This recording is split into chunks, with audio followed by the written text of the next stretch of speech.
Olá, boa noite. Eu gostaria de dar as boas-vindas a todos os presentes. Hoje nós daremos continuidade ao curso Acervo em Paisagem, Arte, Territórios e Cartografias. E nós teremos a nossa segunda paisagem, que se chama Biomas e Cartografias. O curso é uma realização do Instituto Burle Marx, com patrocínio do Itaú Unibanco, por meio da Lei Federal de Incentivo à Cultura. Eu me chamo Mariane Vieira, eu tenho a honra de mediar esse ciclo de encontros. Eu farei uma breve audiodescrição. Eu sou uma mulher de pele clara, de estatura baixa, de cabelos cacheados, que estão semi-presos. Estou vestindo uma camisa verde, estou usando também um óculos com aro transparente e tenho um fundo, uma parede branca.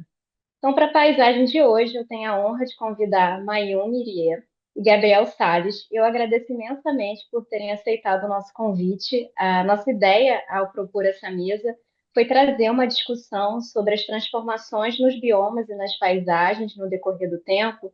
Então, como é que isso é feito, quais são as problemáticas, né, os desafios que isso implica. Retomando um pouco como é que está sendo a dinâmica do curso, cada palestrante terá entre 20 e 25 minutos de fala, e eu convido a todos que nos acompanham para enviarem suas perguntas no chat, que depois nós vamos ter um espaço para o debate ao final. E eu também peço para que vocês fiquem atentos, porque vai rolar a lista de presença. Então, farei uma breve apresentação de cada palestrante.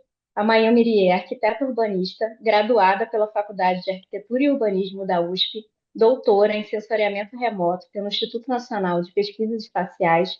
Desde 2020, atua como integrante do Lab Papá USP e faz parte do projeto MAP Biomas Brasil.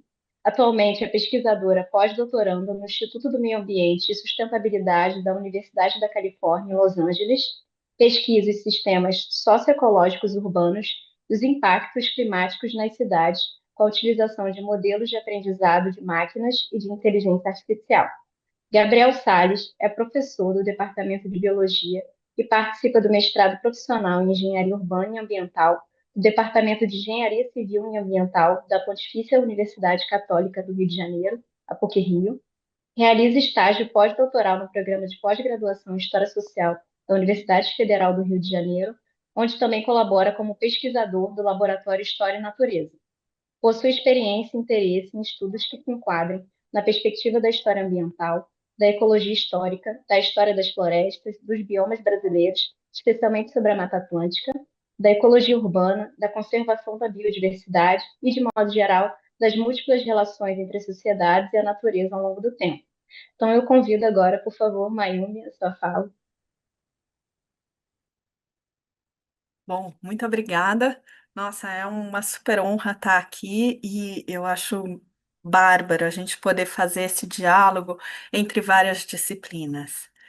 É, eu preparei uma apresentação aqui, mas vou começar dizendo que, na verdade, quem tinha sido convidado para fazer parte desse curso é o Tasso Azevedo, que é o coordenador geral do MAP Biomas. Mas aí ele falou assim, Mayumi, eu acho que Instituto Burle Marx, eu acho que é mais a sua turma, vai lá.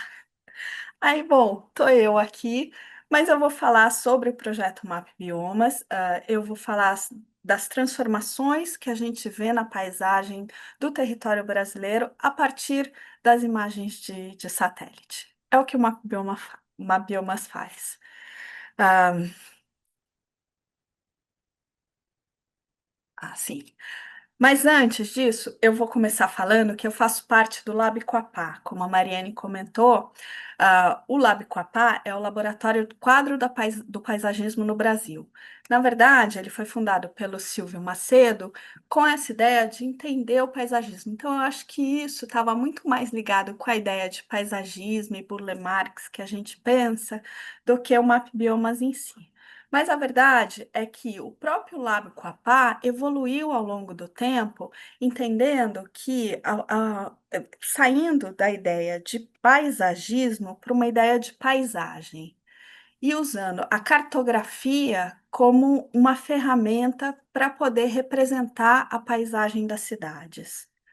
A gente entende no Quapá que essa cartografia, ela não só registra as estruturas físicas da cidade tanto as construídas como as naturais, mas ela também pode revelar processos sociais, econômicos e culturais.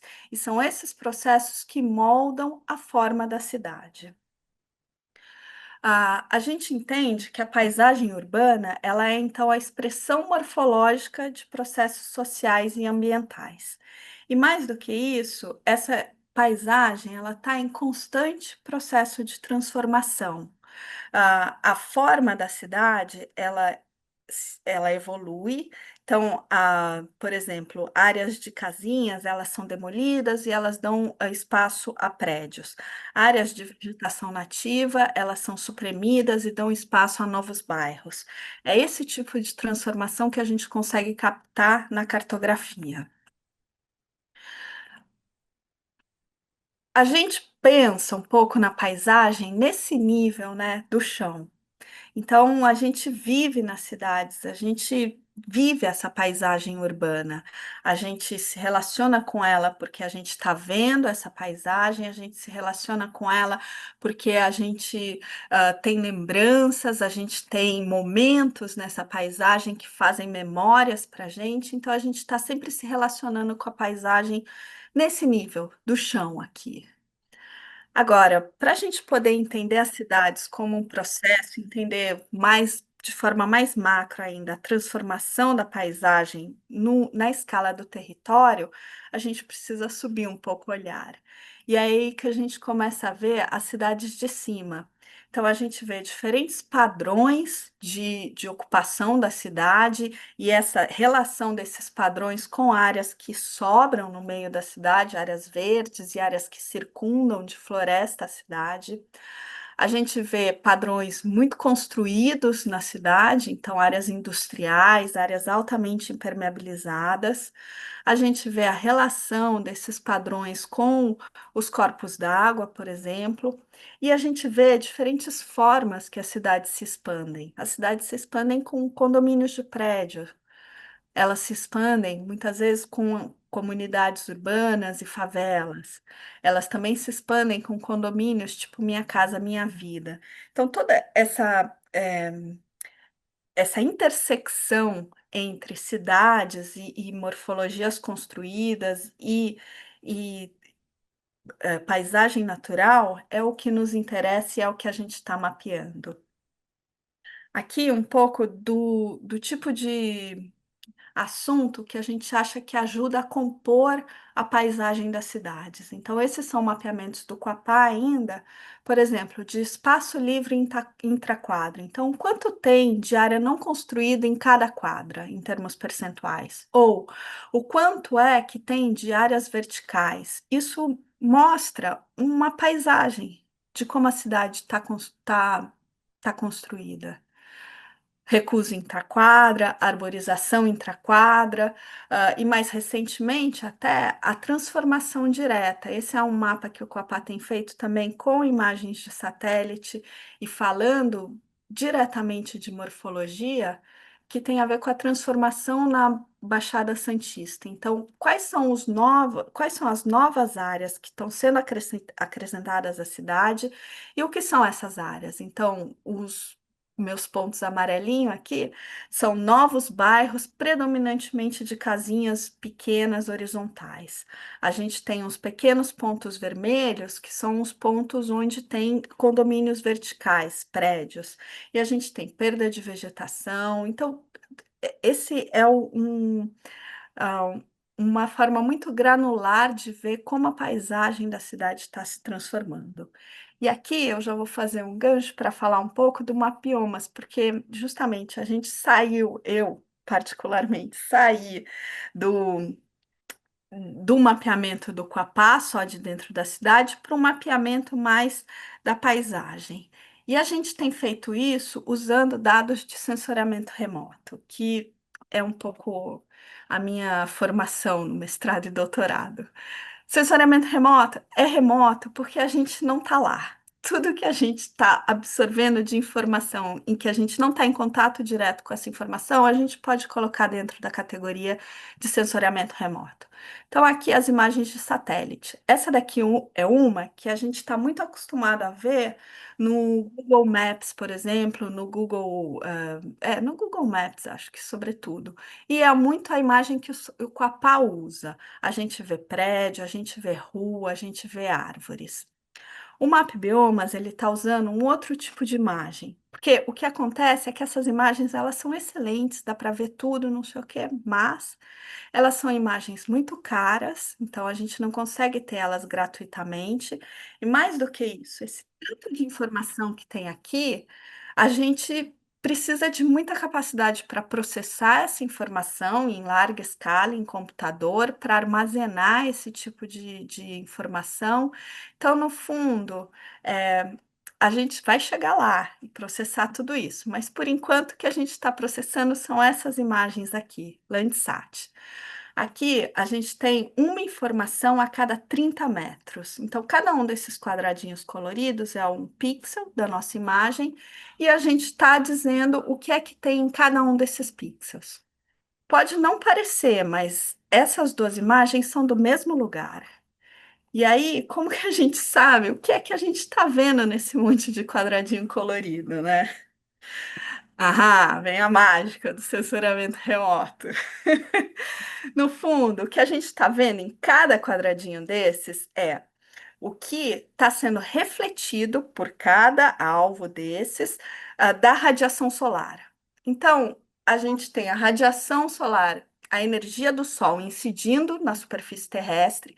Dependendo do tipo de alvo que tem lá, se é uma floresta, se é uma rodovia, se é uma edificação, a energia vai refletir de forma diferente. É isso que os meus gráficos aqui estão mostrando.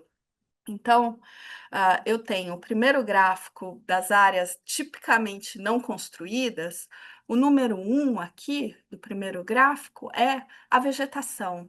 Então, o que a gente está lendo aqui é assim: aqui a gente tem a reflectância no eixo Y e no eixo X a gente tem cada uma das faixas de energia, que tem um espectro eletromagnético, que é a energia que o satélite está capturando. Então, o que a gente está vendo é que na faixa do visível, azul, verde, vermelho, a vegetação ela reflete muito pouco, perto de zero. Quando a gente passa para a banda dos infravermelhos, próximo infravermelho médio, a vegetação dá um salto e ela reflete mais e depois ela passa a refletir menos. Então, é por causa desse perfil espectral que a gente sabe que aquele quadradinho é uma vegetação.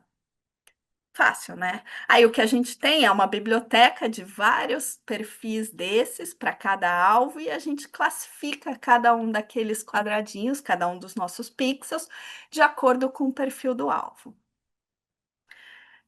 O de vegetação, ele é muito claro, mas o que a gente percebe, na verdade, é que a gente tem muitos alvos na superfície terrestre e cada alvo vai diferenciar. Então, cada curva dessas, ela representa um alvo. A mais escura aqui, por exemplo, é o solo exposto. Aqui nas rodovias, as superfícies típicas de rodovias, a gente tem os pavimentos. Então, o asfalto é a curva número um. Essa mais escura aqui é uma pista de concreto.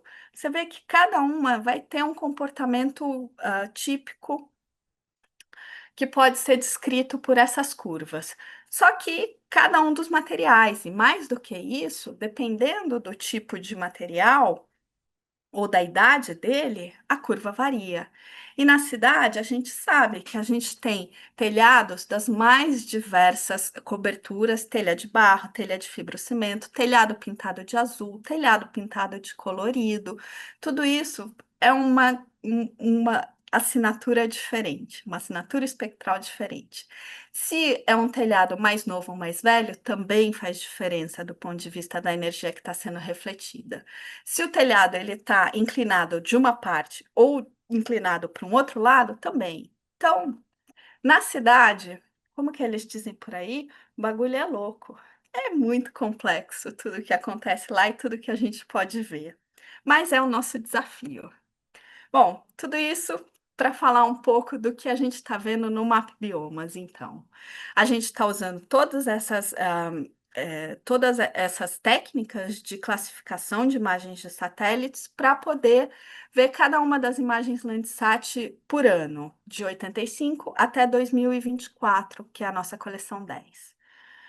Só para falar brevemente, o MapBiomas ele não é uma instituição, ele é uma rede de instituições, ele é um projeto. Cada instituição aqui representada, ela cuida, ela tem um papel específico. Então, por exemplo, a minha instituição, Lab Coapá, que está dentro da Universidade de São Paulo, é responsável, junto com outras, pelo mapeamento das áreas urbanizadas.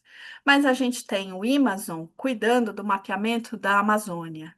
SOS Mata Atlântica, cuidando do mapeamento da Mata Atlântica. O LAPIG, cuidando do mapeamento da pastagem. Então, cada instituição aqui tem o seu papel. A gente tem apoio institucional, parceiros técnicos e, obviamente, financiadores. O Map Biomas, ele está no Brasil, eu faço parte do projeto do Brasil, mas ele está também na América do Sul toda, ele está na Indonésia e ele está se expandindo. O mundo é pouco para o Map Biomas. A gente está começando na República do Congo, a gente está no México, vamos em frente, na Índia. O propósito do Map Biomas é justamente revelar as transformações do território brasileiro, utilizando a ciência com precisão, agilidade e qualidade. E o objetivo final é poder promover a conservação e o manejo sustentável dos recursos naturais e o enfrentamento das mudanças climáticas. A plataforma do Map Biomas é a porta de entrada para todos os dados que a gente produz. Tudo que é produzido no Map Biomas é aberto.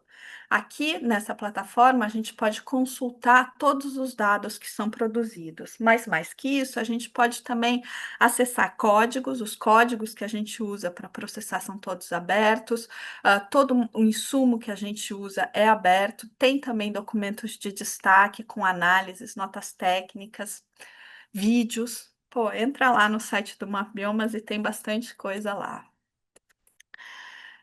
Aí, o que a gente está vendo em 2024 do território brasileiro? Esse é o nosso mapa.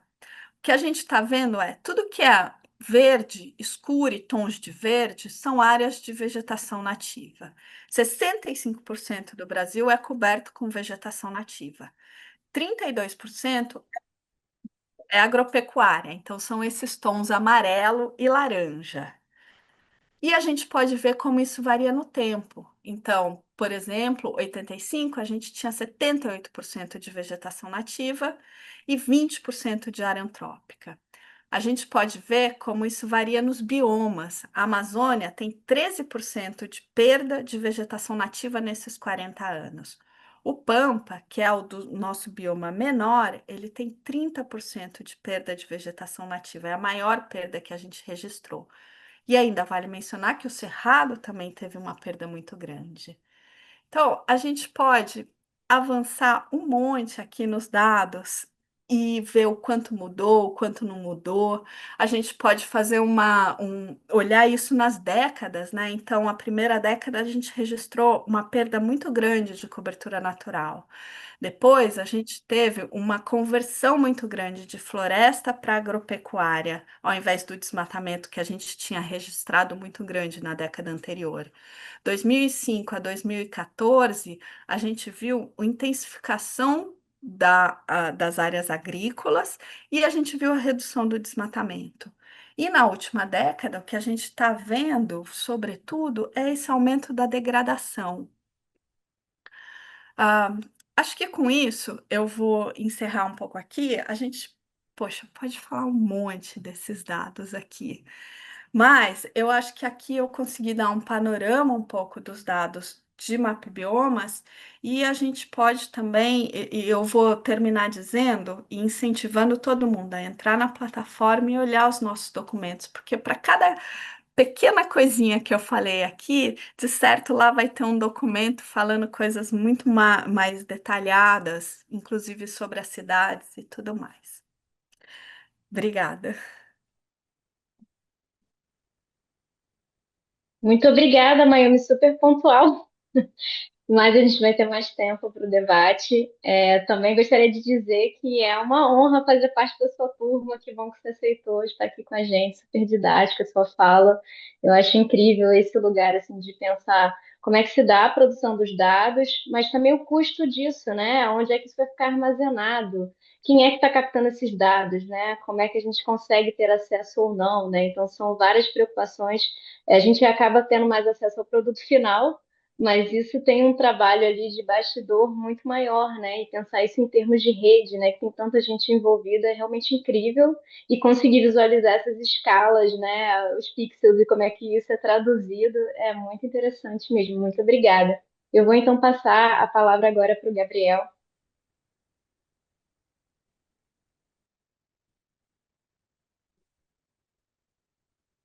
É, Boa noite, pessoal. Meu nome é Gabriel. Gostaria de manifestar, em primeiro lugar, minha alegria de estar participando do curso.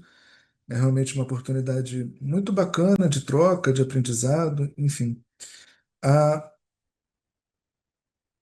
a minha apresentação hoje é intitulada A História Contada a partir das Árvores, um ensaio sobre o plantio da Floresta da Tijuca, no Rio de Janeiro, na segunda metade do século XIX. E essa história que eu vou contar de destruição e recuperação, restabelecimento, restauração de uma floresta aqui da cidade do Rio de Janeiro, de certa forma ilustra, numa escala menor, toda a história da Mata Atlântica. Então, eu sou professor do Departamento de Biologia da PUC-Rio. Então, num primeiro momento, né, gostaria de destacar o que seria, né, para a gente refletir juntos, o que seria da cidade do Rio de Janeiro sem as suas florestas, né? O Rio de Janeiro que é universalmente reconhecido por sua natureza urbana única, resultante de uma profusão de florestas, montanhas, cachoeiras e praias que constituem suas paisagens. É claro que o Rio de Janeiro não é só isso, mas é uma marca, né, dessa cidade. E a relação da cidade com as suas áreas verdes é intrínseca, principalmente pelo fato de no seu território encontrarmos duas das mais extensas florestas urbanas do mundo, as florestas do maciço da Tijuca e do maciço da Pedra Branca. Quando a gente observa os dados do próprio Mapa Biomas, como a Mayumi acabou de trazer, né, de forma muito bacana, cerca de 25% do território é coberto por áreas verdes. E esses dois maciços costeiros se destacam, né? A gente tem o maciço da Pedra Branca, né, que hoje é protegido, né, pelo Parque Estadual do Pedra Branca, que tem 12.500 hectares, e o maciço da Tijuca, protegido pelo Parque Nacional da Tijuca, com cerca de 4.000 hectares. Só esses dois grandes conjuntos de florestas respondem por mais de 10%, cerca de 14% de todas as áreas verdes da cidade. Mas o que seria dessa cidade sem essas florestas, né? Para citar apenas um exemplo, podemos afirmar que a temperatura seria mais elevada, dentre outros serviços ecossistêmicos que deixaríamos de obter por conta da presença dessas florestas, né? No caso, se não as tivéssemos. Então, a história que eu vou contar hoje é a história do plantio da maior floresta urbana do mundo, né? Que foi realizado na segunda metade do século XIX, sobretudo a partir de 1862, que é o plantio da Floresta da Tijuca. Então, essa história que eu estou contando hoje foi propagandeada, né, no jornal lá em 1871. A gente consegue ver uma matéria que fala de uma excursão à Floresta Nacional da Tijuca, que seria conduzida pelo professor Miguel Antônio da Silva.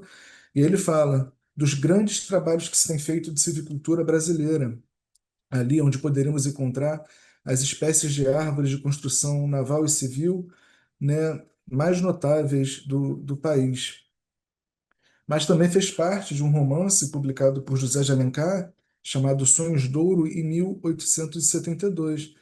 Naquele momento, nesse romance que é ambientado na Floresta da Tijuca, ele destaca, né?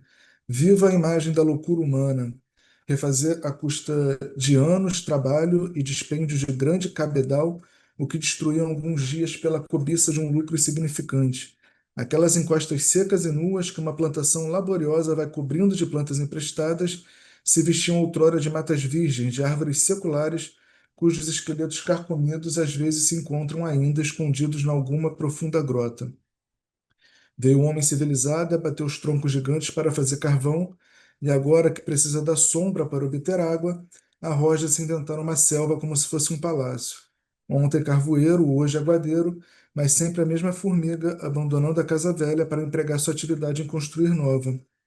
Então, fala um pouco desse maciço, né, onde está situada a Floresta da Tijuca. É uma cadeia de montanhas que se estende por 95 quilômetros quadrados e divide a cidade em uma zona norte e uma zona sul. Fitogeograficamente, ele é recoberto por floresta umbra densa, submontana e montana, e, como eu comentei anteriormente, é onde está situado o Parque Nacional da Tijuca, que é composto por 4 setores descontínuos. Em amarelo, nós temos o setor Floresta da Tijuca, que é onde ocorreu esse reflorestamento realizado no século XIX. Em verde, o setor Serra da Carioca, né, onde está situado, por exemplo, o Morro do Corcovado e o Cristo Redentor. Em laranja, o setor denominado Pedra Bonita, Pedra da Gávea, e em rosa, o setor denominado Pretos Forros Covanca, e eles somados totalizam cerca de 4.000 hectares no coração da cidade, né? Então, contextualizar, né, o que que foi feito dessas florestas ao longo dos séculos, né? Desde o século XVI, para o estabelecimento e para a expansão da cidade, os recursos necessários eram obtidos dessas florestas, né? Água, carvão, lenha, madeira, dentre outros. Na primeira metade do século XIX, houve a expansão da cafeicultura, né, num modelo que preteriu resguardar o solo. Então, nós conseguimos reconhecer no plantio do café o principal fator de destruição das florestas do maciço da Tijuca naquele momento. Já em 1808, tem relatos de cafezais com mais de 50 mil pés de café. E as consequências foram diversas, como o agravamento da crise hídrica, que era problemático para a cidade desde a sua fundação, assim como a promoção de iniciativas que visavam a conservação das florestas remanescentes e o reflorestamento das áreas devastadas. Isso aqui é apenas pelo lustrar, ao fundo nós conseguimos observar a Pedra da Gávea e a Pedra Bonita, mas é uma das antigas fazendas de café. Hoje a floresta retornou, né? A gente observa só as ruínas dessas antigas construções, mas naquele momento tudo tinha sido derrubado, queimado para o plantio dessa espécie exótica, né?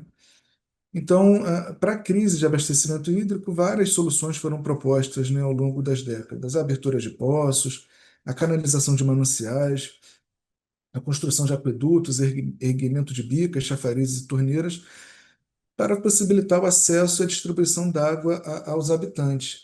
Já em 1817, reconhecendo que a falta de florestas agravava a crise hídrica, houve o decreto que proibiu o corte de árvores, madeiras, lenhas e matos em todo o terreno que rodeasse as nascentes do Rio Carioca, que era o principal curso de abastecimento d'água na cidade naquele momento. E a gente consegue até ver a minuta desse documento aqui, destacada aqui. Ele fala de 3 braças para cada lado do rio deveriam ser poupadas do corte. Bem, fato é que esse cenário mudou muito pouco nas décadas seguintes, só a partir da década de 1840 que é possível reconhecer, verificar os primeiros trabalhos florestais, por assim dizer. A gente reconhece, por exemplo, né, ilustrado nesse documento datado de 1846, que foi nesse par de anos, entre 46 e 47, os primeiros plantios realizados na área que foi denominada posteriormente de Floresta das Paineiras. E é um processo, são ações que demoraram muitos anos, porque eram muitas questões, né, que deveriam ser solucionadas. Essa aqui é o que eu costumo, eu já escrevi algumas vezes sobre isso, é o que eu chamo da certidão de nascimento da Floresta da Tijuca e da Floresta das Paineiras, e o primeiro manual, né, o primeiro manual de restauração ecológica, ou algo muito assemelhado a isso, porque em 18 artigos são dadas as instruções provisórias para o plantio e a conservação das florestas da Tijuca e Paineiras, e o plantio da Floresta da Tijuca, que foi iniciado a partir de janeiro de 1862. Então, logo no artigo 1º é destacado: nos terrenos nacionais situados na Tijuca e Paineiras serão estabelecidas uma plantação regular de arvoredo do país. É destacado também no artigo 2º. Esta plantação se fará especialmente nos claros das florestas existentes nos ditos lugares pelo sistema de mudas, devendo estabelecer nos pontos que forem para isso escolhidos sementeiras ou viveiros das novas plantas. Tem uma série de outras instruções que são super bacanas, bonitas, né? É inevitável fazer uma comparação com o que a gente faz hoje em dia. No artigo terceiro é falado que a distância de uma muda para outra deveria ser de 25 palmos de distância, plantadas em linhas retas perpendiculares entre si. Então, seria algo assemelhado a um plantio de 5,5 metros por 5,5 metros, dentre outras questões que podemos conversar depois. Então, para encontrar essas mudas, né, que foi uma das perguntas que eu coloquei, né, nessa pesquisa, que não foi todo o maciço reflorestado, né? Como eu venho falando, a Floresta da Tijuca plantada é uma parte do setor floresta, né? Que eu mostrei anteriormente no mapa. Então, foram várias as etapas, né, para encontrar essas mudas, a busca por documentos históricos em arquivos, tanto aqui no Brasil como em Portugal, para buscar esses papéis que nem todos estavam digitalizados, né, uma menor parte. A busca também pelas essicatas, né, os naturalistas que circularam por essas florestas no decorrer do século XIX. Quais espécies eles coletaram, o que que eles encontraram. Então, buscar essa informação também foi muito importante. Depois, as idas a campo, tanto para coletar os ramos e identificar as espécies que fazem parte da floresta hoje, como a coleta da madeira, num método não destrutivo, para contar os anéis de crescimento e saber a idade dessas árvores. Então, um dos desafios postos foi buscar, hoje na floresta, como árvores de mais de 30 metros de altura, algumas das mudas que foram plantadas com cerca de 30 centímetros. E encontramos várias delas, eu vou mostrar um pouco dessas informações. Uma outra fonte que foi super importante foram as iconografias, né? Então aqui a gente tem 200 anos de representações da Cascatinha Toné, que é a maior queda d'água do Parque Nacional da Tijuca, né? Desde da primeira ilustração feita pelo Thomas Ender, ali entre 1817 e 1818, até uma fotografia recente. É claro que não dá para fazer uma determinação das espécies que estavam presentes nessas paisagens, mas a gente consegue observar nessas pinturas, nessas representações mais antigas, alguns claros nas florestas, né? E conforme os anos vão passando, esse retorno da floresta, além de outras informações, como algo muito assemelhado à embaúba, né? Que é uma espécie que dá, né, no sol pleno e que a gente encontra também hoje em dia. Evidentemente, não é o mesmo indivíduo. Bem, uma outra fonte super importante para encontrar os locais desses plantios consequentemente, as mudas que foram plantadas foram os mapas históricos, né? E um desafio foi como trabalhar com eles. Então, a gente buscou elementos nesses mapas históricos, né, nessas produções cartográficas antigas, para conseguir já referenciá-los hoje em dia. Então, os morros foram super importantes, né, para conseguir fazer essa transposição do passado para o presente. E aí tem uma série de informações super interessantes, que aqui está muito difícil ler, mas vocês podem acreditar em mim. A gente consegue identificar o nome dos antigos proprietários, onde estavam situadas essas propriedades, o que foi muito importante porque nos documentos históricos eu encontrei informações do tipo: foi adquirida a propriedade, por exemplo, do senhor Antônio Joaquim de Almeida em 1855. Onde estava essa propriedade, visto que eram muitas as fazendas de café no maciço da Tijuca? Então, com esses mapas, a gente conseguiu trabalhar essas informações e, na hora de fazer a coleta em campo, fomos nas áreas que foram adquiridas para que o projeto fosse realizado, para que os plantios fossem empreendidos. E tem uma série de informações super legais. Aqui, onde tem esse polígono aqui destacado em verde, é a área daquela antiga fazenda de café que eu mostrei anteriormente, com os mais de 50 mil pés, que é o sítio do Alexander von Mock, Charles Alexander von Mock. É uma propriedade com cerca de 250 hectares. E se naquela representação de 1817 a gente consegue verificar os muitos pés de café, nesse mapa que é datado de 1866, a gente consegue ver que essas áreas eram designadas como matas estragadas e terras cansadas.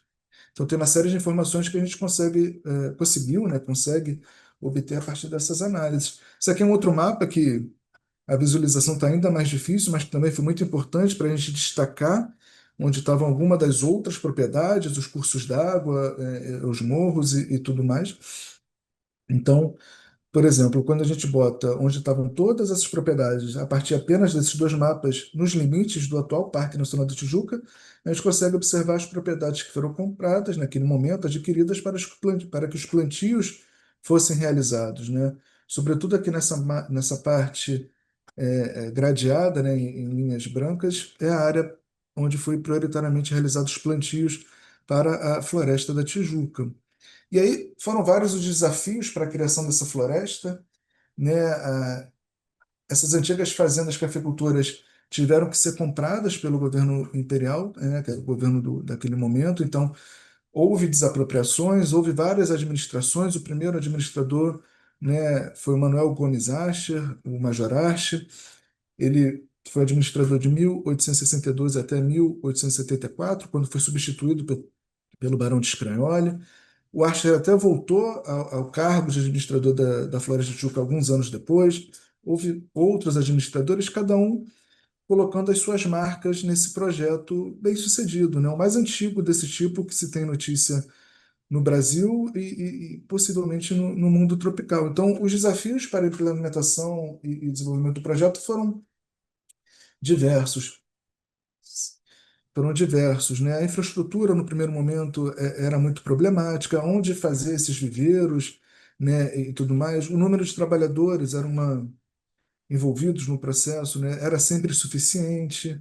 Tem muitas cartas que o Asher, o Scrioli, eles pedem mais pessoas para esse tipo de trabalho, extensões, adaptações, foram várias as questões. Aqui é apenas para ilustrar, né, o que eram esses plantios. Eram várias as etapas, né, que logo no primeiro parágrafo a gente consegue observar que consistiam em várias tarefas, né, no preparo dos caminhos para o terreno que se tem de plantar, na derrubada do mato silvestre, a mãe do terreno, na plantação das novas árvores, nas repetidas limpas do terreno, tratamento das árvores plantadas, substituição das mortas e na conservação dos caminhos e tantas outras tarefas, porque isso aqui era só o plantio, tinha também o cultivo das mudas e tantas outras questões. Isso aqui é para ilustrar, é uma tabela, né, do que foi plantado em 1865, a gente consegue ver quantos indivíduos de cada espécie foram plantadas mensalmente, o total, quantas morreram, quantas se estabeleceram, e eu encontrei tabelas como essa para vários anos, né, entre 1862 e 1894, que foi o recorte que eu analisei nesse momento. Então, já caminhando para o encerramento, ao longo de 33 anos foram plantadas pelo menos 155 mil mudas, das quais cerca de 70% se estabeleceram, o que dá algo como 110 mil árvores. Foram utilizadas pelo menos 107 espécies, nas quais as nativas foram prioritariamente utilizadas. Aqui nessa tabela a gente consegue observar as 12 mais utilizadas. Um desafio foi associar os nomes populares aos nomes científicos, porque nos documentos históricos nem sempre havia, né, o nome popular e o nome científico. Então, se era falado que foi plantado o IP, eu não sei qual IP foi plantado, então eu assumi que seria uma bignoniácea, mas se ele fala plantei a urucurana, que é Hieronymus chornoides, com um nome científico, eu consigo fazer essa associação. Então, num recorte de 10 anos, as espécies, né, os indivíduos de espécies exóticas representaram apenas 1% de tudo que foi plantado, e as 12 espécies mais empregadas constituíram cerca de 70% de tudo que foi plantado. Então, várias delas estão ameaçadas contra o risco de extinção hoje em dia, como o tapinhoã, o cedro, a guarajuba, por exemplo. Então, a gente consegue observar que eles priorizaram, né, nesse projeto espécies de rápido e lento crescimento, porque buscavam o uso da madeira no curto, médio e longo prazos. A floresta plantada deveria funcionar como um repositório de madeiras para o futuro, porque era um projeto civicultural e o corte não se realizou, e ainda bem, de certa forma, porque permite que a gente tenha essa floresta hoje em dia que a gente não planta hoje para cortar no ano seguinte. Tem que esperar 10, 20, 30 anos, e nisso é muito tempo e muitas coisas mudam, né? Aqui é apenas para dar um panorama da floresta hoje. Quando eu fui para essa floresta, coletei as árvores que estão presentes, é possível associar de forma direta ou indireta as duas espécies mais coletadas hoje com espécies que foram plantadas no passado. Então, por exemplo, eu destaquei o IP, né? Falou-se que foram plantados muitos IPs. Eu encontrei muitos Rhodanthrus heptaphilus na floresta hoje, a urucurana, o catucanhém, que a gente né, reconhece também como carne de vaca hoje em dia. Então, essa associação, né, o que eu quero dizer nesse momento é que as marcas do passado, tanto na composição florística como na estrutura da floresta, ainda podem ser observadas, porque além das espécies utilizadas serem encontradas hoje em dia, eu também já encontrei árvores de 150 anos distantes 5,5 metros uma da outra, né? Nessa tabela a gente consegue observar apenas 7, mas foram encontrados mais de 50 árvores plantadas naquele momento, de espécies plantadas, né, que constam nas listas dos plantios, né, nas áreas que foram adquiridas, nas propriedades que foram adquiridas, com a idade correspondente, né? Então, apenas para encerrar, é, a gente encontra essas árvores hoje em dia e também na própria documentação outros usos que passaram a ser feitos dessas florestas, né? Como nesse documento, a última prancha, que fala, né, venha conhecer, é de 1873, venha conhecer a Floresta Imperial, onde se fazem os viveiros e a plantação das madeiras de leis mais notáveis do país. Então, se num primeiro momento tinha-se uma ideia de uma floresta futuro repositório de madeiras, depois passou-se a ter uma ideia de uma floresta parque para visitação, para passeios pitorescos e piqueniques restauradores. Fico à disposição, agradeço de novo pelo convite e a gente pode conversar mais agora. Obrigado. Muito obrigada, Gabriel. É realmente muito impressionante, né? Ver como a própria ideia de uma natureza intocada, né, ela pode ser questionada, né? Com essa ideia de que as florestas são naturais, né? Hum, E aí, até que ponto elas são naturais, né? E a própria como que a gente começa a agir a partir de uma necessidade, né? Porque hum, se não tivesse a falta de abastecimento de água, não teria tido esse esforço de reflorestamento no contexto ali do 19, né? E, sim. sobretudo, a variedade de fontes, né, que você precisou buscar, né? Isso é muito interessante, né? Como é que elas conversam entre si. Muito interessante ouvir um pouco da sua pesquisa. Muito obrigada. Eu Obrigado. vou agora começar a trazer um pouco aí das perguntas, né, para o nosso debate. Claro que vocês também podem conversar aí entre si. O Paulo Luz perguntou se no Map Biomas tem alguma instituição responsável pelo mapeamento do Pantanal. Tem sim, tem um grupo específico para mapear o bioma do Pantanal. Ele é um grupo do SOS Pantanal, e ele tem uma parte que é uma startup de tecnologia Arquiplan que também ajuda no mapeamento, mas ele é SOS Pantanal. Ah, que bacana. Acredito, né, que pela quantidade de instituições, né, se consiga um mapeamento bem robusto, né? Vou fazer agora uma pergunta para o Gabriel. O que que você acha, assim, quais são as principais diferenças entre as metodologias de reflorestamento no contexto do 19 e atualmente, né? Em especial, assim, porque você trouxe essa questão de eles terem plantado árvores já pensando que eles poderiam usar isso no futuro, né? E que, bom, não usaram, né? Mas acredito que é outra mentalidade do que a gente teria agora, por exemplo.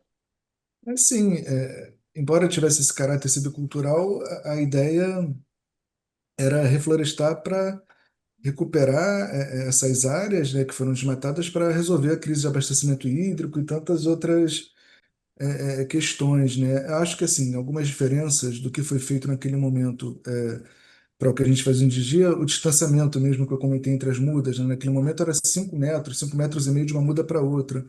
Hoje, muitas vezes, a gente planta 2 por 2, 2 por 3, 3 por 3, uma coisa que é muito semelhante, né? Tanto o que foi feito naquele momento com o que é feito hoje em dia é a utilização de espécies nativas, né? Porque, né, enfim, a gente está buscando fazer essa recomposição da maneira mais original possível.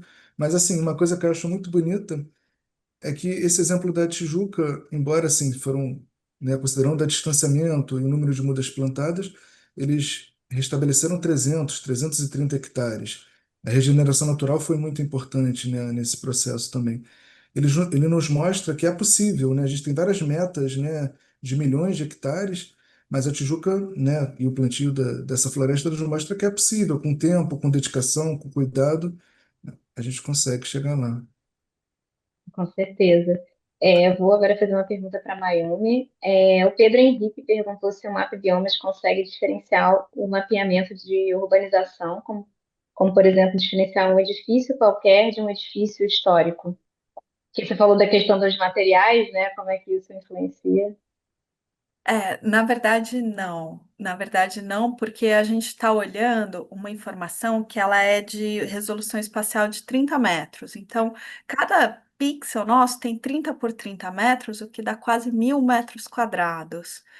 Então, se o edifício ele é maior do que isso, com alguma sorte a gente poderia até diferenciar especificamente um edifício. Mas no mais das vezes, também a gente tem que considerar que esse 30 por 30 metros, ele não é uma ciência, não é super exato. Então, tem um pouco de espalhamento ao redor desse 30 por 30. Então, infelizmente, com essas imagens, não. Né? Aí também tem os limites ali, né, do que a tecnologia permite ou não, né? O Juan Royo perguntou quando foi que começou a introdução de espécimes exóticas como a jaqueira na Floresta da Tijuca. Isso muito provavelmente foi anterior ao plantio, né? Porque tinham muitas fazendas, né, no maciço e era mais ou menos normal, né, nessas fazendas, no fundo de quintal, ter uma série de espécies frutíferas, né? Então, dá para imaginar jaqueiras, mangueiras, jambeiros, que são todas exóticas, provavelmente foram trazidas e plantadas, cultivadas antes mesmo dos esforços de reflorestamento, né?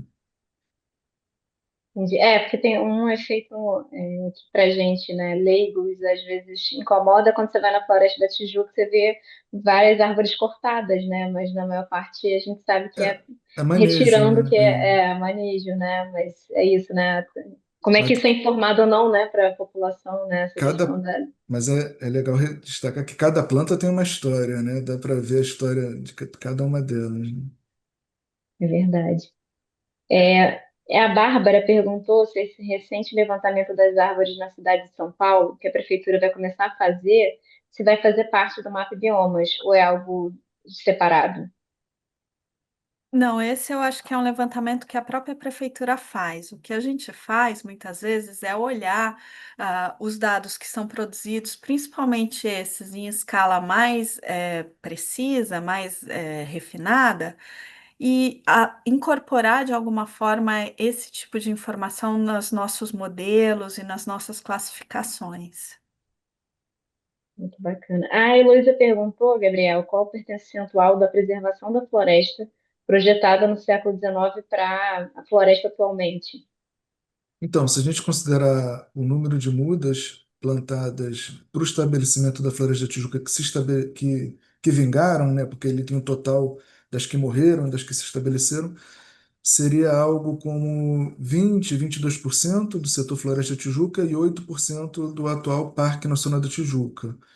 É importante considerar nessa conta também o plantio de outras florestas nacionais, né, simultaneamente à Floresta da Tijuca, como foi o caso da Floresta das Paineiras, que foi numa escala um pouco menor, e também a própria regeneração natural, que foi muito importante para o restabelecimento das áreas verdes no maciço, né, após principalmente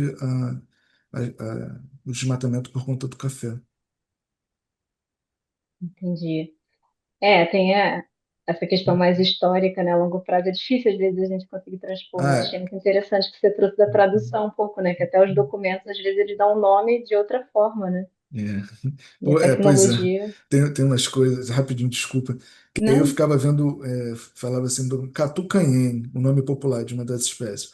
Aí eu fiquei, catucanhem, buscava na literatura, não achava. Era a roupala montana, que hoje a gente conhece como carne de vaca, que ela tem um odor característico.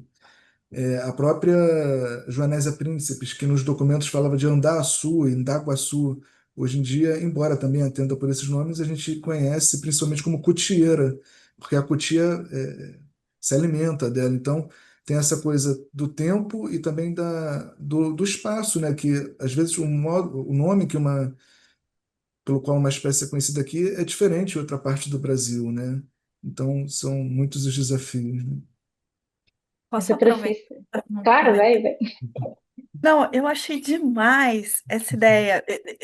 Eu acho que o que você fez, Gabriel, é uma espécie de arqueologia da floresta. Sabe, eu achei, nossa, muito bárbaro mesmo. Achei que Obrigado. toda uma questão natural, assim, porque afinal de contas o que você investigou foram as árvores, não é uma ruína, não é nada, Uhum, são árvores que são coisas vivas, né? Então tem esse ponto, mas eu acho que tem toda um intrincamento social. Porque eram pessoas, eram ideias, eram propriedades, eram atos administrativos, né, uhum, foram regendo tudo isso. E tem também um aspecto tecnológico que acho que você tratou mais, que com certeza você tem mais detalhes, né? De como que isso era feito, de que tecnologia. Nossa, eu achei demais. Eu acho assim, a gente acha super bacana ter 40 anos de dados de satélite, não sei o quê, mas olha o que é isso. é. Ah, obrigado, mano. Eu também gostei muito da sua apresentação, foi super bacana. Uma coisa que é legal é que eu costumo chamar essas árvores de documentos vivos, né, que contam a história dessa floresta, né? Então, são árvores de 150, 170 anos plantadas naquele momento, né? E aí também já comecei a encontrar algumas que eventualmente tudo leva a crer que foram poupadas do corte, então são ainda mais antigas que por qualquer motivo não foram derrubadas naquele momento. Então, obrigado. Sobre o que vocês falaram, né? Fico pensando muito sobre isso, que uma coisa é a gente produzir dados, né? E isso já é de uma riqueza incrível, mas a verdade é que as narrativas sobre esses dados são infinitas, né? Então, isso que é bacana, que daqui a 10 anos a gente pode usar os mesmos dados, mas com outro olhar, né? Partindo de outra Uhum. metodologia. Então, que bom que a gente está produzindo, né? E que bom que existem esses registros mais antigos. Vou trazer aqui agora uma pergunta para a Mayumi, do Luiz Fernando. Ele falou: Você comentou sobre o comportamento espectral dos alvos. No Mapa Biomas, os mapas são gerados por classificações supervisionadas ou não supervisionadas. São classificações supervisionadas, mas os métodos eles variam um pouco. Então, como eu disse, cada tema, cada grupo faz a sua própria classificação. Nas áreas urbanas, a gente usa o Random Forest, são as florestas randômicas, que é um classificador supervisionado. O pessoal da agricultura, por exemplo, ele usa as redes neurais convolucionais. Nossa, que são os deep learning. Então, são também classificadores supervisionados, que quer dizer que você tem que dar amostras. Acho que isso é um padrão, né? A gente trabalha com amostras sempre, então os nossos classificadores são todos supervisionados, mas eles vão ser diferentes, o método em si. Eu vou até aproveitar e embalar uma pergunta minha mesmo, pessoal, uma curiosidade, que eu acredito que vocês usam muito essa inteligência artificial, né? Como é que se faz para conseguir controlar vieses, né? Como é que vocês conseguem ali garantir esse processo? Quais são os parâmetros, né? Eu acho que, na verdade, a gente. Bom, as imagens, o que a gente usa como base, ele tem ainda a gente não chama de viés o que o classificador pode estar errando. A gente chama de erro. Eu acho que agora com a linguagem de inteligência artificial, a gente já está muito acostumado com alucinação, com viés, não sei o quê. Na classificação que a gente está fazendo, o que a gente tem muitas vezes é uma confusão ou um erro, que é nessa terminologia que a gente está trabalhando. E aí o que a gente faz é medir e informar qual é essa confusão e qual é esse erro. Então, isso é uma coisa super levada muito a sério no Map Biomas. Então, se vocês entrarem também na página, vocês vão ver a validação e a acurácia de cada um dos dados. Então, para cada ano, para cada dado, a gente diz assim: olha, aqui a nossa confusão é de 13%, é de 12%. Então, com isso, a gente tem uma medida do quanto a gente está alucinando ou não, nos termos de hoje. Ah, super obrigada. Eu vou agora juntar, Gabriel, duas perguntas que eu acho que elas dialogam sobre essa questão da vegetação que está sendo plantada. O Eduardo perguntou, na época do Major Archer, as mudas não foram feitas com sementes existentes? E o William perguntou como esse mapeamento de vegetação plantada no passado está dialogando com a ocupação urbana desenfreada da atualidade. Está impactando na qualidade de vida atual da metrópole carioca. Gratidão. Então, essa pergunta são perguntas interessante, né, para a gente refletir. Num primeiro momento, né, entre 1862 até mais ou menos 1866, 67, eles pegavam mudas das matas vizinhas. Só que conforme o projeto ia avançando, começaram a pegar sementes, e produzir nos próprios viveiros que foram montados no interior da floresta, do próprio maciço da Pedra Branca, da área de Guaratiba, que era reconhecida como uma das áreas mais bonitas e bem preservadas da cidade naquele momento. Então, assim, em resumo, né? Eventualmente pegavam mudas e sementes para serem produzidas das áreas que eventualmente não foram cortadas, derrubadas do próprio maciço da Tijuca, e depois começaram a trazer do maciço vizinho das matas de Guaratiba. Então, isso é uma pergunta, é uma questão. Sobre a, a, a, a urbanização, muitas vezes acelerada e muitas vezes ordenada, pegando até mesmo o conjunto dos últimos 40 anos do Map Biomas para esses maciços, eles mudaram muito pouco. É claro que a Zona Oeste mudou completamente, né? O que era amarelo em 1985 virou vermelho, né? Eu faço até esse exercício às vezes em sala de aula para discutir a transformação da paisagem e uso os dados do Map Bioma. Mas o conjunto de florestas tanto da Tijuca como do Pedra Branca mudou muito pouco, né? Mas a cidade mudou muito, né? E, enfim, acho que eu respondi as questões. Ah, super obrigada. Vou perguntar agora para a Mayumi. É também uma curiosidade que eu tenho, assim, se existe algum mapeamento a respeito dos usos desses dados que são reunidos pelo projeto do Map Biomas e se eles têm, em relação de impacto em construção de políticas públicas para sanar, os problemas que são identificados nesses levantamentos, né? Eu vi que vocês têm infográficos, tem um material super bacana, assim, muito completo, né? Mapas incríveis, mas eu não sei até que ponto se consegue traduzir isso em medidas mais efetivas.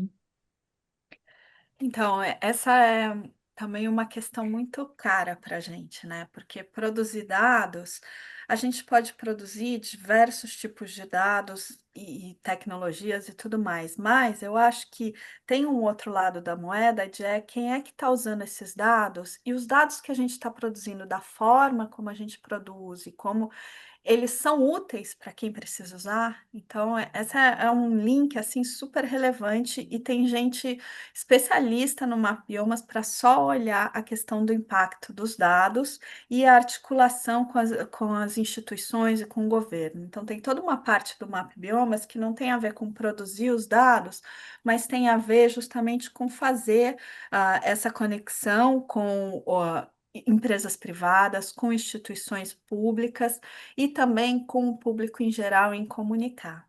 E aí eu vou dar, acho que, dois exemplos. Um exemplo de utilização dos dados do Mapbiomas é, por exemplo, na questão do desmatamento. Então, hoje existe uma parte do Mapbiomas que produz alertas de desmatamento. E o banco, ele vai conceder um empréstimo para alguma propriedade rural. Os bancos, eles acessam esse dado do Map Biomas para ver se tem um indício de desmatamento ilegal naquela propriedade. Tendo o indício, aí é pedido mais documentação para o proprietário para que aquilo possa ser sanado, se tem alguma averbação no poder público. Então, tem uma cadeia aí de decisões que são tomadas a partir do dado que o Mapbiomas produz.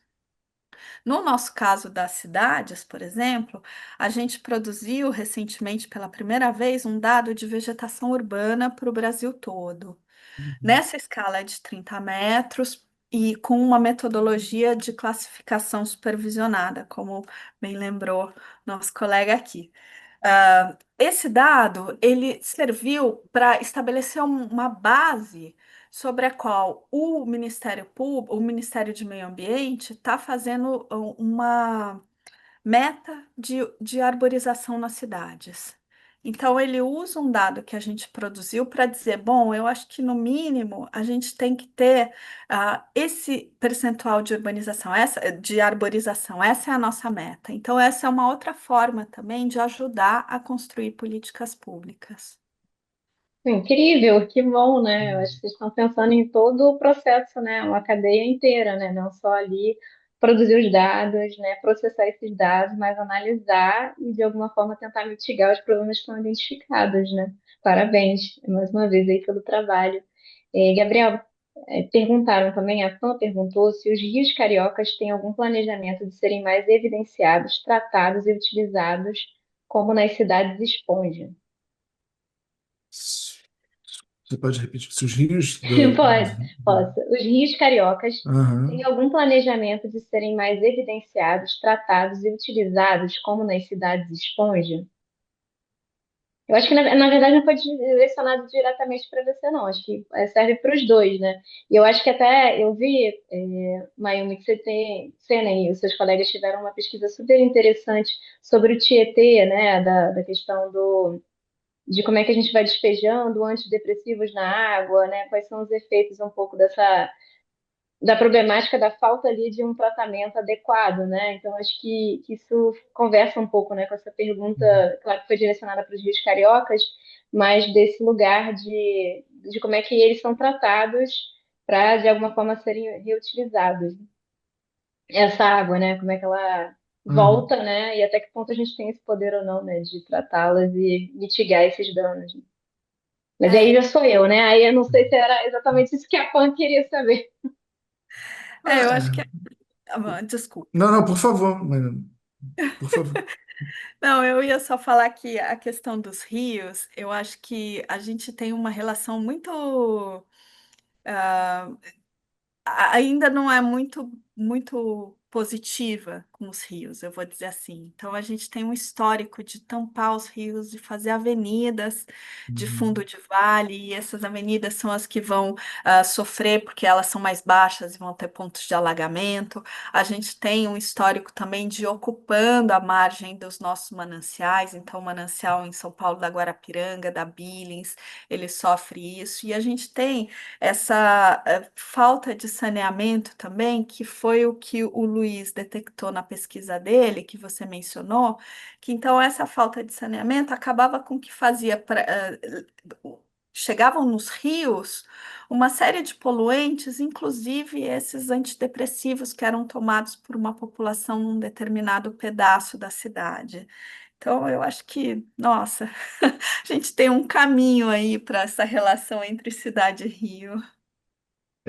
E tratando especificamente dos rios, sobre os rios cariocas, eu acho que é uma relação antiga, né? Como eu até falei, né? O motivo desse reflorestamento foi por conta de uma crise de abastecimento hídrico.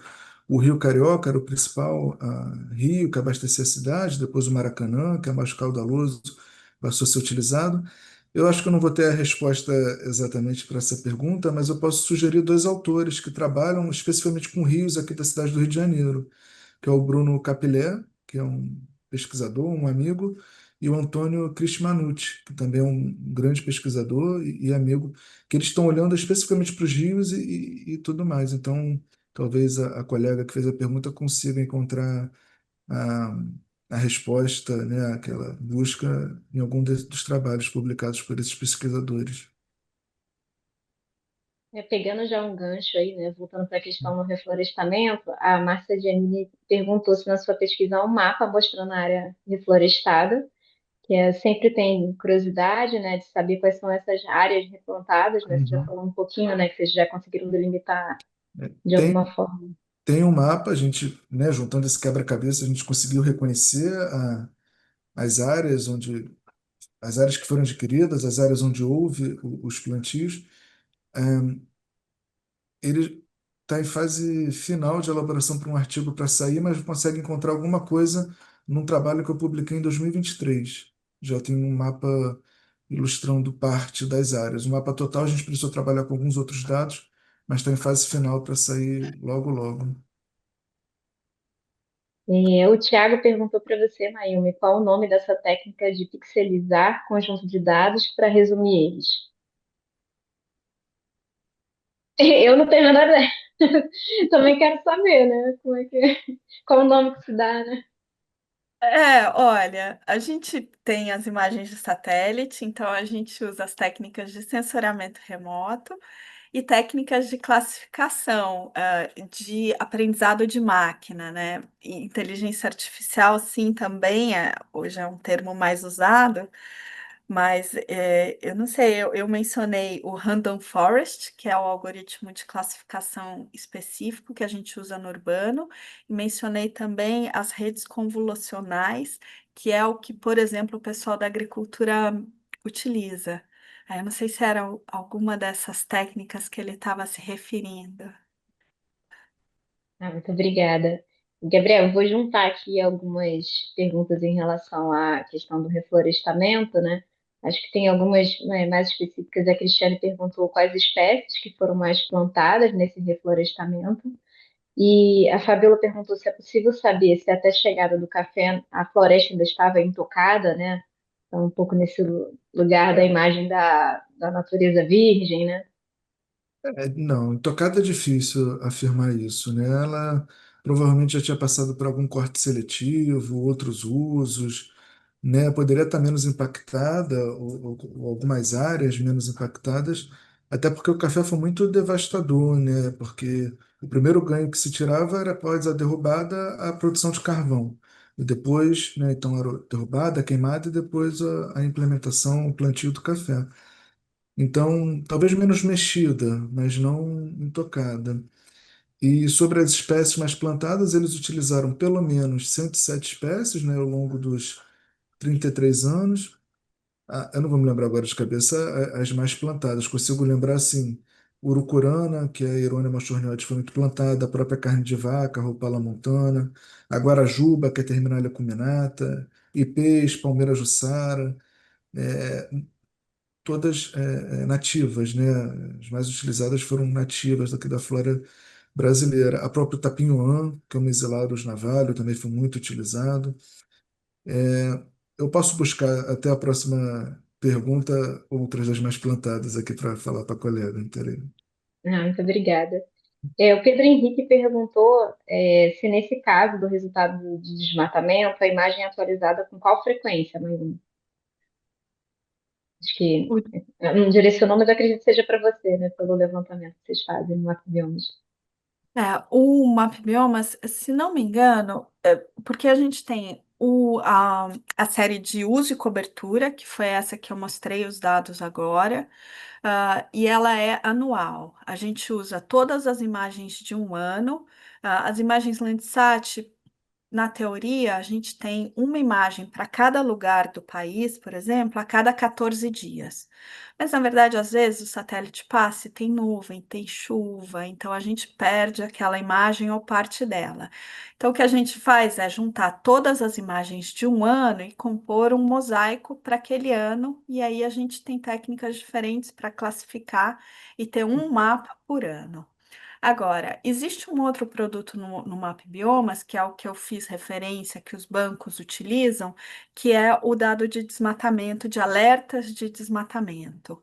E aí, esse tem uma temporalidade um pouco diferente, é quando eles lançam o dado, aí eu vou ter que buscar exatamente quando é isso, mas lá a questão da temporalidade também é diferente, porque se existe um alerta que eles detectam, e aí esse alerta vem também de outras fontes que não o MapBiomas. O que o MapBiomas faz é validar esse alerta. Então ele pega uma imagem antes e uma imagem depois, aquele conseguir sem nuvem para poder compor esse laudo e poder dizer, bom, houve mesmo um desmatamento aqui ou não. E aí a temporalidade é a do próprio alerta e da imagem antes e depois.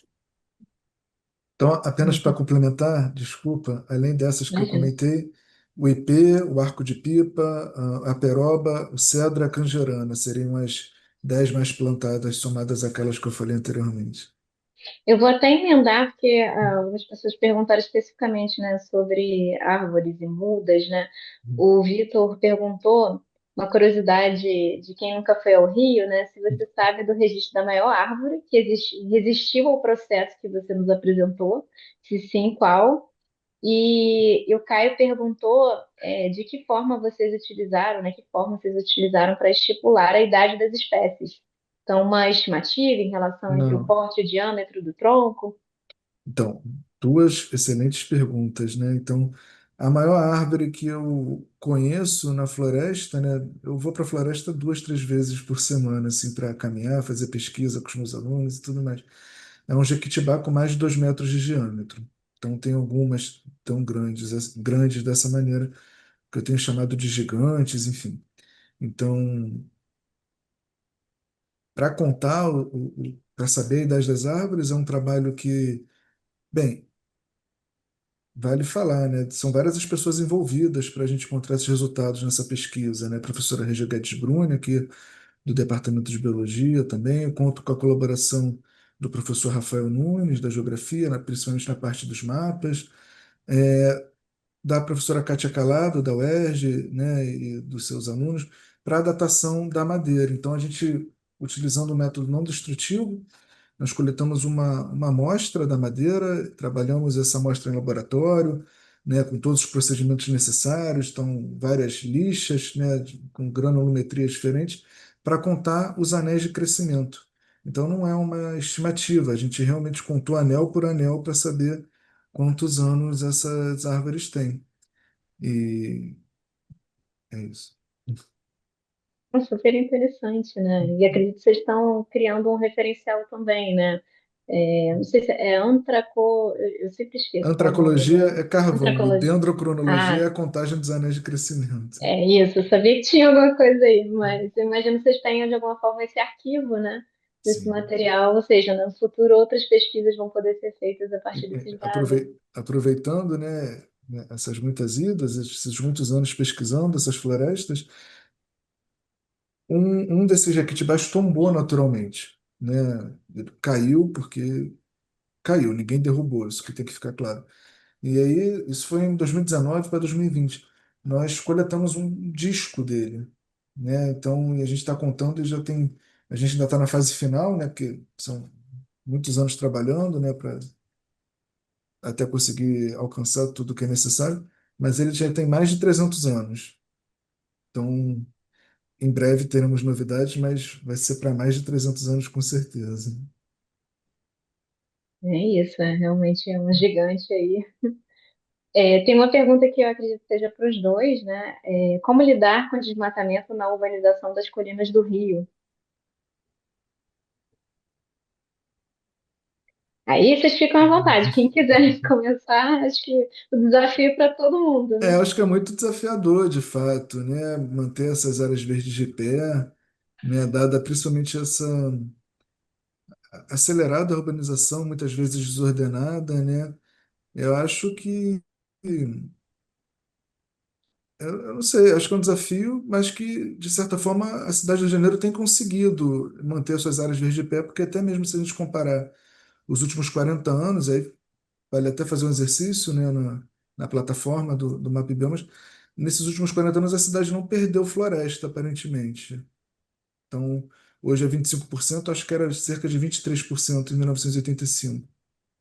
Então, aí acho que a Manu pode até falar um pouco mais, né, de que florestas são essas, eventualmente se tem como fazer esse tipo de análise, mas vendo ali o percentual de área verde, parece que não decresceu nesse recorte específico dos últimos 40 anos. Eu acho que dos grandes maciços, não. Uhum. E dentro da cidade, eu acho que a gente vê um pouco de perdas de área de vegetação por diversas razões, né? Então, as áreas perdem um pouco, elas são ocupadas, Sim, tem uma troca de uso, né? Então, às vezes o uso, sei lá, para construção, imobiliário, acaba sendo mais interessante do que a preservação das áreas como verde mesmo. Eu acho que tem uma série de disputas dentro da cidade. é, Agora, eu acho que uma coisa bem bacana que eu percebo quando a gente começa a falar de vegetação e começa a mostrar os números, é que, poxa, ninguém é contra ter mais vegetação na cidade, não é? Todo mundo gosta de ter árvore, todo mundo gosta de ter área verde. Quando a gente fala dos números, todo mundo concorda que tem que ter mais arborização.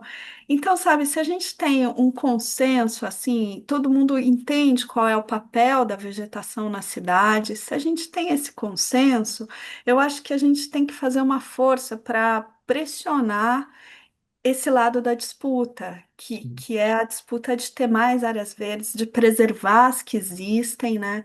E eu acho que, obviamente, políticas públicas, elas são uma força sobre isso, mas tenho fé que a sociedade é também uma força sobre isso e cada um de nós. E aí, Biomas é essa ideia, né, de que a sociedade pode ir mapeando e produzindo seus dados e fazendo, dando um empurrão assim no poder público e nos outros poderes para a gente poder cumprir esse objetivo aí de preservação. Só, E só com- um comentário adicional. É assim, claro que, como a Mayumi colocou, teve desmatamento, mas acho que pegando os totais, né, acho que não. Mas certamente houve desmatamento, inclusive por conta dessa acelerada destruição e tudo mais na Zona Oeste, notadamente, aqui da cidade. E acho que como lição, número um é o que está de pé tem que ser mantido de pé, né?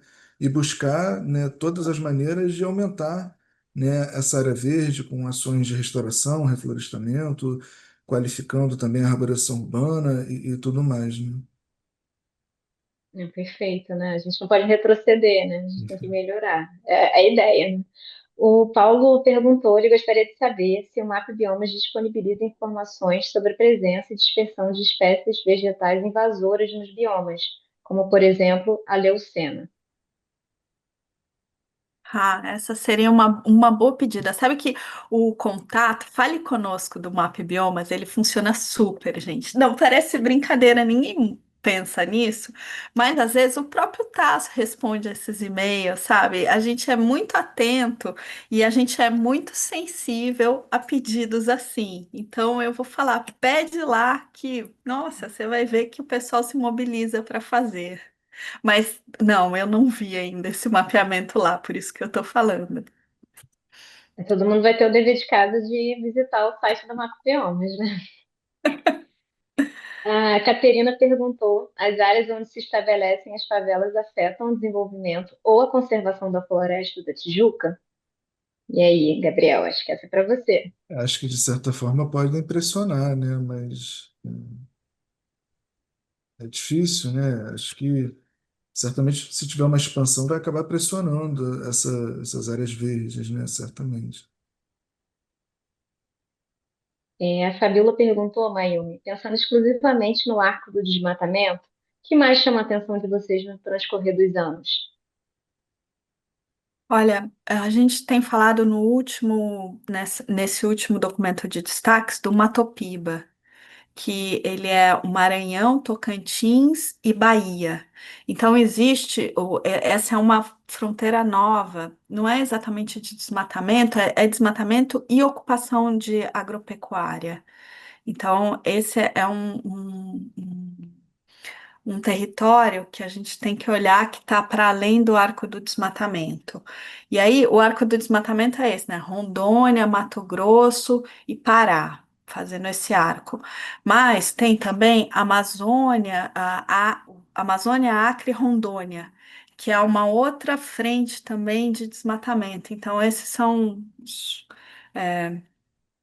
territórios para a gente olhar por onde avança a perda de cobertura vegetal.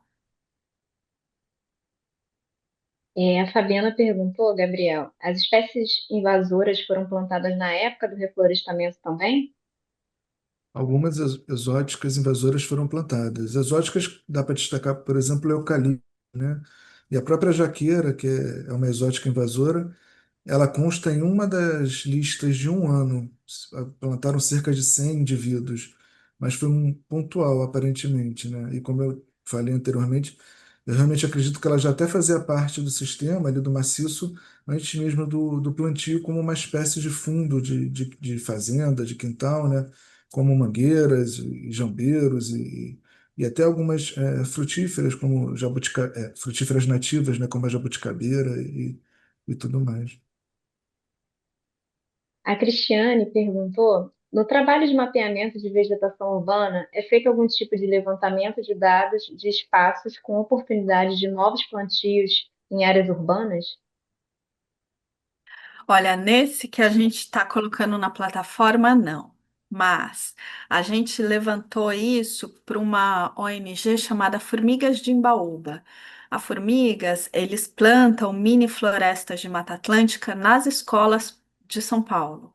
Então, eles chegaram para a gente, eles já têm um método de identificar quais áreas eles poderiam plantar, e aí, depois de identificar a área, eles vão para a escola e oferecem um programa para a diretoria. Eles têm um acordo com a Secretaria de Educação de São Paulo.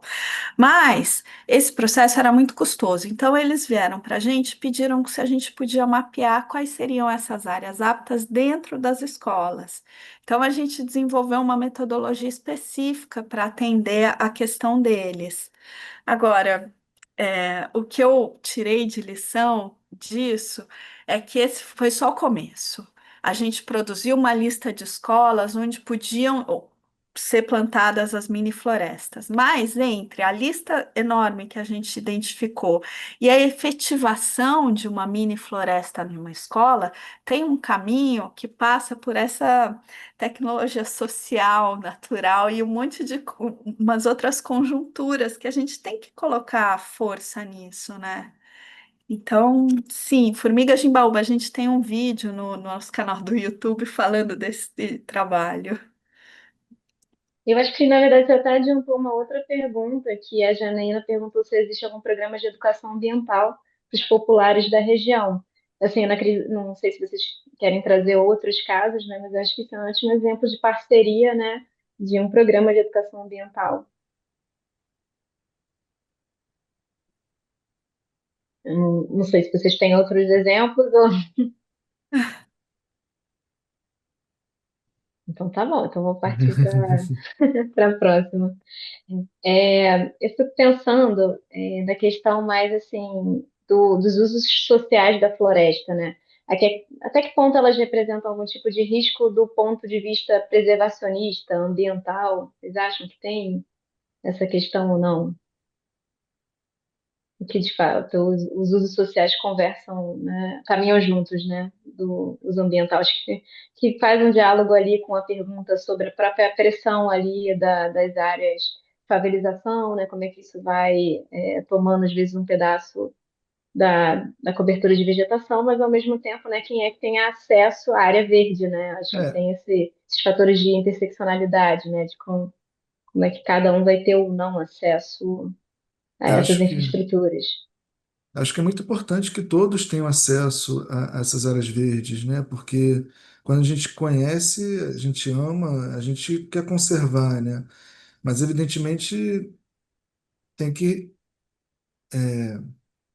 cuidar, né? Então você vai visitar, não deixar lixo, né? Não impactar, né? Essas florestas, né? Mas é claro que tem que conhecer, tem que ter acesso, tem que tomar para si a responsabilidade de cuidar o que está de pé e restaurar, reflorestar o que eventualmente foi desmatado ou cobrar quem é responsável por fazer essa ação, né? Políticas públicas e tudo mais. Mas se não tiver cuidado, pode impactar de alguma forma, né?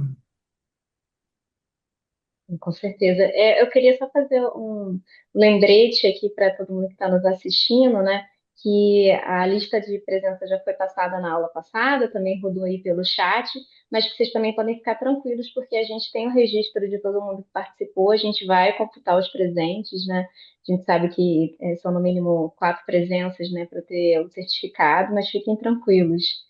Bom, eu queria fazer uma última pergunta que eu fico curiosa, até que ponto é possível introduzir também os dados das populações nativas nesse tipo de mapeamento, né? Se é possível ou não fazer isso, né? Porque a gente está, por exemplo, no Mapbiome lidando com dados ali de sensoriamento remoto, mas eu acho que mostra muito na pesquisa, por exemplo, do Gabriel, que esse olhar nativo também produz ali uma relação, né? Produz a floresta, né? A gente sabe que é uma paisagem muito mais cultural do que natural, mas até que ponto nesses tipos de levantamento é possível ou não inserir também esses dados?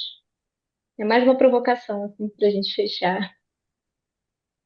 É, o que eu consigo diferenciar vendo esses dados, tanto dos documentos e nos levantamentos realizados na floresta hoje em dia, São áreas em que, de fato, houve o plantio no passado, áreas em que muito provavelmente houve a regeneração, e em que áreas que possivelmente foram poupadas do corte por conta da presença dessas árvores grandes, né, com uma idade é, é, maior do que a vegetação circundante. Então, a questão é que tem que juntar muitas peças para conseguir ter esse entendimento, né?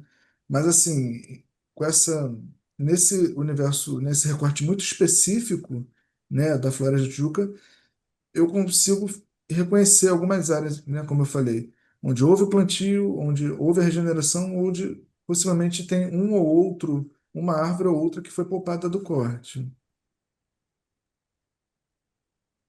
Eu acho que para uma biomas, eu vou começar falando que o IPAM é uma das instituições do Mapbiomas que faz parte da rede e que cuida do mapeamento do Cerrado. E eu sei que eles têm desenvolvido um mapeamento junto com comunidades tradicionais, comunidades indígenas e quilombolas, se bem estou certa. Mas eu vou dizer também que, de uma forma mais ampla, eu acho que os mapas e os dados que a gente produz, eles são uma forma de poder, não é? E eles são uma forma de ver o mundo.